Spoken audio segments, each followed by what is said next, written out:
Start again.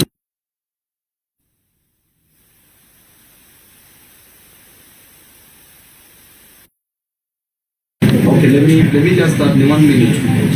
Correct? Thank you.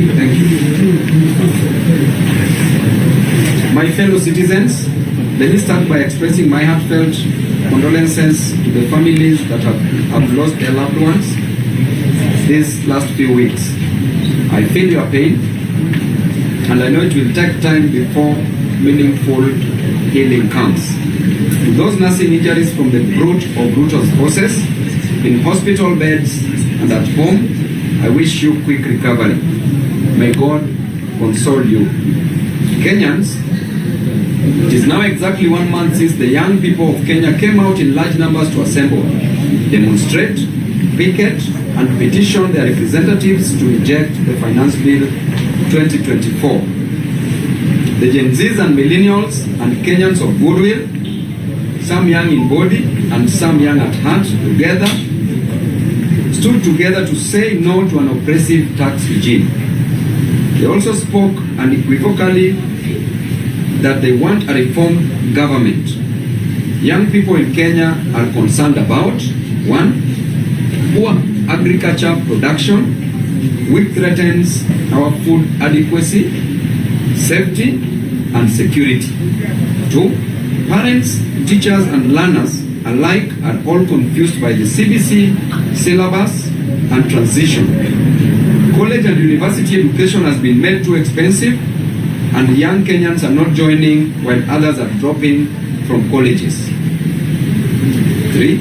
Our healthcare is now completely broken, with NHIF looted and left incapable of meeting claims by hospitals, some of which have now been forced to close down. Our infrastructure is crumbling, roads are not maintained, our ports are being auctioned, and basic access to water and electricity is out of reach to many Kenyans. The business environment has been destroyed by bad government policy in sector after sector. Foreign direct investment has gone down, and we have seen investors running away to neighboring countries, leaving Kenyans jobless. The unemployment rate has skyrocketed, the cost of living has gone beyond the roof, and many Kenyans cannot afford a decent living.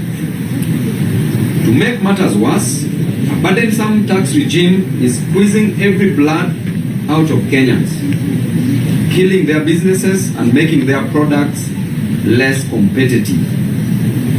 Sensing individual and collective failure, the young people came out to demand that their president confront these challenges.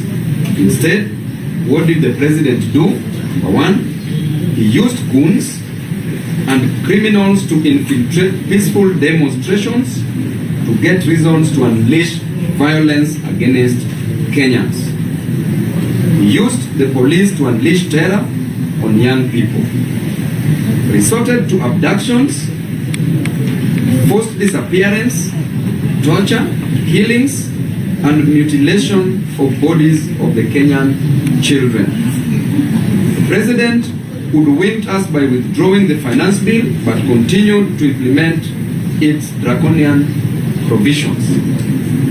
He deceitfully dissolved his cabinet on grounds of incompetence, only to reappoint the same crooks.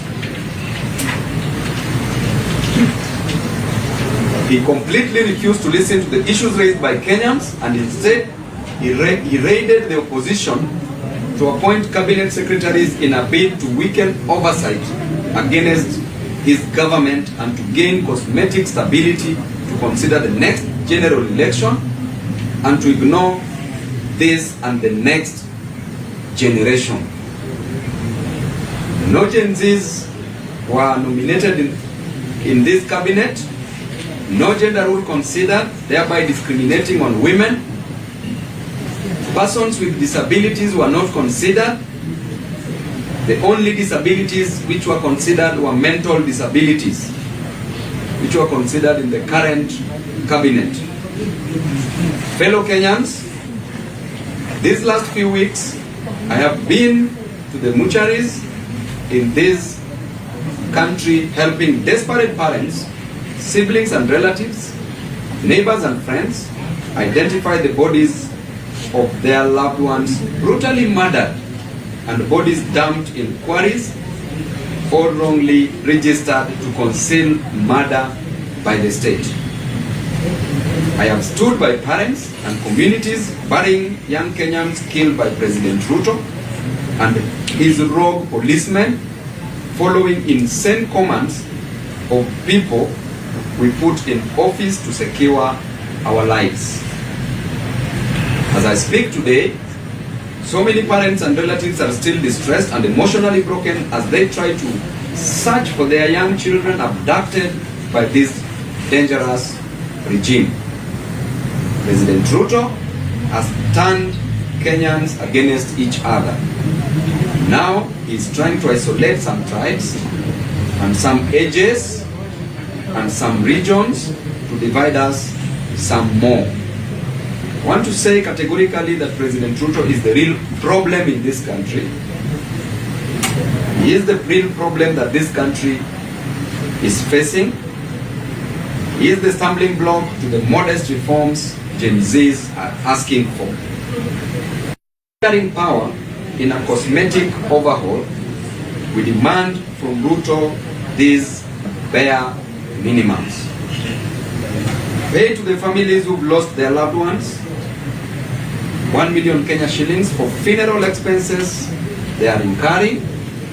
Number 2, compensate the bereaved families at 10 million Kenya shillings each for the excruciating pain, agony and suffering you have put them through.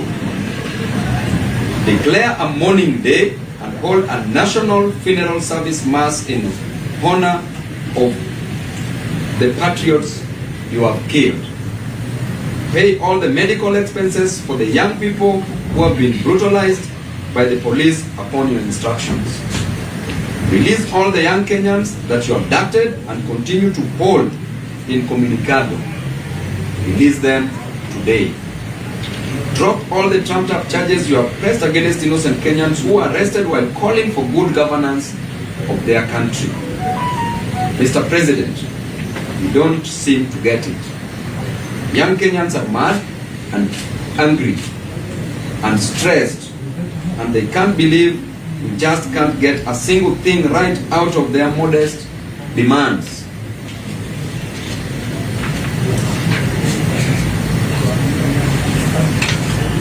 Kenyans want, number 1, a competent government capable of getting things done. They want government positions to be well thought out, well structured, and staffed with public-minded, based on meritocracy, not kakistocracy, qualified citizens committed, who are committed to a common good. They want you to address the rampant looting of public resources. They want you to stop interfering in the running of state departments. Give the bureaucracy space to do what they should do.